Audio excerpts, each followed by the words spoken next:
Second month में 4 नए लोग आपके डाउनलाइन में आ जाते हैं। इन 4 में ऊपर वाले 2 शामिल हैं। फर्स्ट मंथ के ये रहे, सेकेंड मंथ के ये रहे। इन 4 में ऊपर वाले 2 शामिल हैं? नहीं है शामिल। 1 2 3 4। सेकेंड मंथ में 4 नए आए। फर्स्ट मंथ में कितने? 1 2।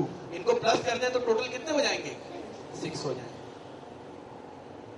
थर्ड मंथ में जब थर्ड मंथ आया तो इनका तो फर्स्ट मंथ है, इनसे कहा आप 1 महीने में कितने ले आएंगे?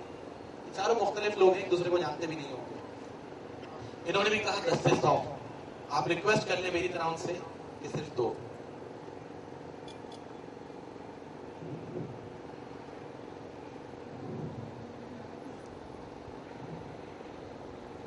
इस तरह थर्ड मंथ में नए कितने लोग आपके डाउनलाइन में आ जाएंगे? 8 नए लोग आपके डाउनलाइन में आ गए। इन 8 में ऊपर वाले 4 और 2 शामिल हैं? शामिल नहीं है। अगर ये देखें आप, 8 लोग ये अलग, 4 लोग ये अलग, 2 लोग ये अलग। अगर इन 8 में ऊपर वाले भी शामिल कर लें तो टोटल 14 लोग आपके डाउनलाइन में आ जाते हैं। इस तरह अगर आपका ट्री ग्रो करे तो फोर्थ मंथ में कितने नए लोग आपके डाउनलाइन में आ जाएंगे जब ये आगे 2-2 लाएंगे? 16। फिफ्थ मंथ में बताएंगे सर कितने आ जाएंगे? 32। सिक्स मंथ में 64। 7 मंथ में 128। 8 मंथ में 256। 9th month में 512, then 1024, 2048, and finally 4096. Then 11 and 12. 12th month में आपके डाउनलाइन में जो नए लोग आएंगे वो होंगे 4096, जिन्हें आप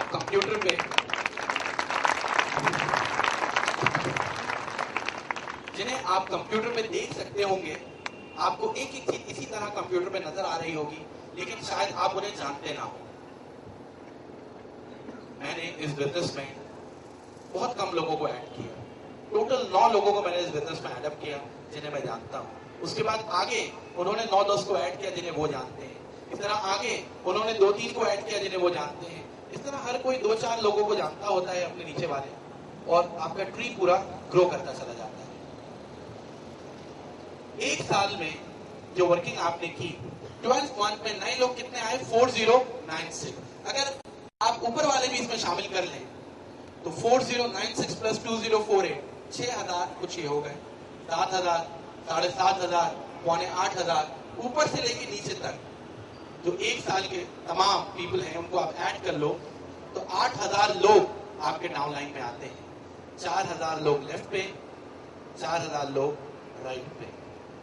8000 लोगों को आपकी वजह से रोजगार मिला, डायरेक्टली या इनडायरेक्टली। 8000 लोगों की दुआएं आपको मिली। इसी तरह अगर आप बिजनेस पॉइंट ऑफ व्यू से सोचें तो 8000 कस्टमर्स भी आपने कंपनी को दे दिए, और इन 8000 कस्टमर्स के लिए कंपनी को कोई बैनर नहीं लगाना पड़ा, कंपनी को कोई बिलबोर्ड नहीं लगाना पड़ा, कंपनी को कोई टीवी पे ऐड नहीं चलाना पड़ा, कंपनी को कोई शोरूम नहीं खोलना पड़े, कोई दुकानें नहीं खोलना पड़ी। ये सारे काम आप लोगों ने किए, क्योंकि आप लोग चलते फिरते शोरूम है कंपनी का, आप लोग चलते फिरते बैनर है, आप लोग चलती फिरती एडवर्टाइजमेंट है, इसीलिए कंपनी आपको पे कर रही होती है।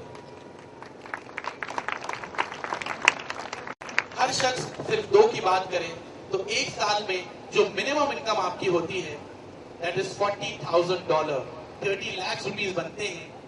मुझ जैसे गरीब आदमी के लिए तो बहुत थे, लोगों के लिए शायद थोड़े कम हो। इस सारे प्रोसेस में कंपनी बहुत कमा रही होती है और हम भी कमा रहे होते हैं। और बिजनेस नाम ही गिव एंड टेक का होता है, कहीं भी टेक एंड टेक नहीं होता एंड कहीं भी गिव एंड गिव नहीं होता। $40,000 अगर आपने कमाए हैं तो तकरीबन $20,000 इन्होंने, $10,000 इन्होंने, $5,000 इन्होंने। जब सब कमा रहे हैं, थोड़ा कम थोड़ा ज्यादा, तो कितने लोग होंगे जो एक साल के बाद काम छोड़ना चाहेंगे और कितने लोग होंगे जो काम करना चाहेंगे? पाकिस्तान के हालात देखते हुए बताइएगा। कोई भी नहीं छोड़ेगा, सही कह रहे हैं। आपने कहा 100% लोग काम करेंगे, मैं कह देता हूं 50% लोग काम करेंगे और 50% लोग काम नहीं करेंगे। मैं हर चीज को थोड़ा कम करके दिखा रहा हूं। आपने 100 कहा, मैंने सिर्फ 2 की बात की। आप 100% कह रहे हैं, मैंने 50% की बात की, क्योंकि हर चीज को मैं कम करके इसलिए दिखा रहा हूं क्योंकि कल जब इससे ज्यादा हो तो आप मेरी रिस्पेक्ट करें कि खुर्रम शेख ने एक बात कही थी और उससे ज्यादा ही अच्छा हमारे साथ हो रहा है। बात हो रही थी इस सारे प्रोसेस में कंपनी कहां पे अर्न कर रही होती है या मैक्सिमम हम कितना कमा सकते हैं। आपने कहा कि 50% नहीं 100% लोग काम करेंगे। मैंने कहा कि अगर 50% लोग भी काम करते हैं एक साल के बाद तो 2000 लोग यानी लेफ्ट पे काम कर रहे हैं और 2000 लोग राइट पे काम कर रहे हैं। इन 2000 में से भी 1000 लोग रोजाना एक्टिव हो जाते हैं और सिर्फ एक एंट्री अपने साथ कर देते हैं। तो डेली के 1000 कस्टमर्स लेफ्ट पे आ रहे होंगे, 1000 कस्टमर्स राइट पे आ रहे होंगे ऑटोमेटिकली। एक वक्त था कि आप 3 लेफ्ट 3 राइट कर रहे थे तो कंपनी एक दिन का आपको कितना दे रही थी? $30।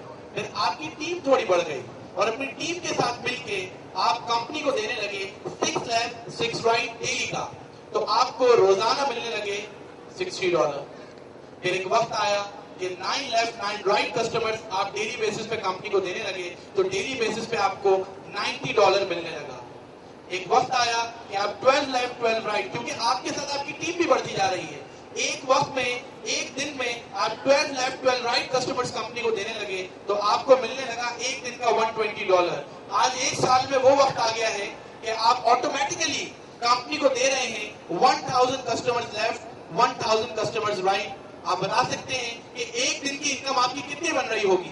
एक जीरो आगे लगा दें तो आपकी इनकम बन रही है 3 के आगे जीरो तो $30 इनकम, 6 के आगे 60 हो जाता है। तो 1000 लेफ्ट 1000 राइट एंट्रीज एक साल के बाद आ रही होंगी तो आपका पर डे का कमीशन बन रहा होगा $10,000।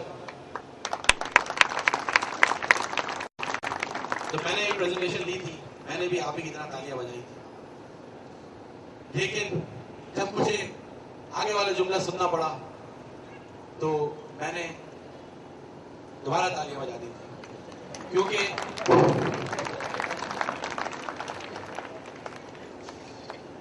ये $10,000 बन रहे होंगे, इससे ज्यादा ही बन रहे होंगे, लेकिन ये आपको मिलते नहीं है।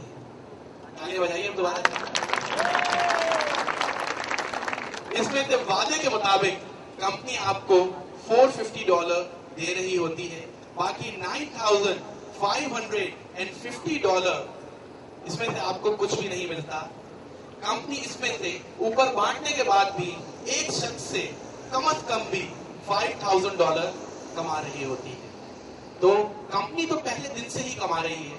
जो $60 का आप 18 carat gold plated branded watch company से खरीदते हैं, माना कि वो मार्केट में $60 का ही है, इंटरनेशनल मार्केट में उसकी वर्थ $60 ही है, लेकिन ये कंपनी खुद बनाती है।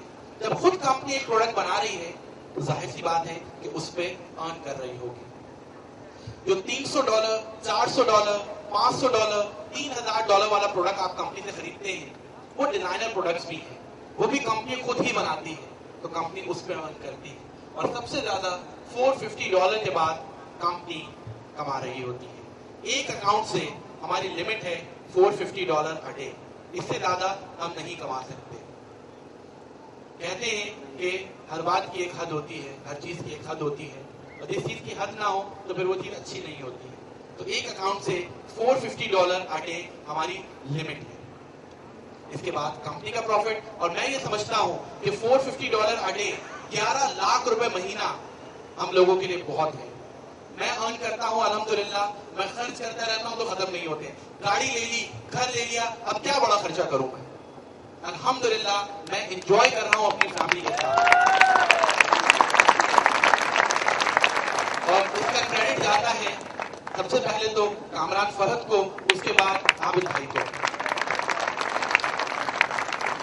मैं कभी सोच भी नहीं सकता था कि मैं इतना ज्यादा अर्न कर सकता हूं। वो कामरान भाई थे कि जिन्होंने मुझे मेरी एबिलिटीज का एहसास दिलाया।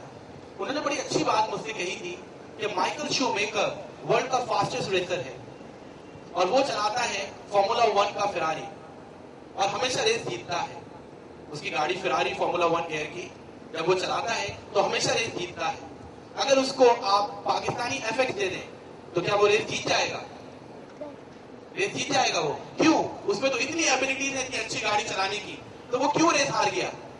क्योंकि उसके पास उसकी गाड़ी नहीं थी, उसका कंपैटिबल कार नहीं था। इसी तरह आप लोगों में भी बहुत एबिलिटीज हैं, लेकिन ये देखें कि जहां आप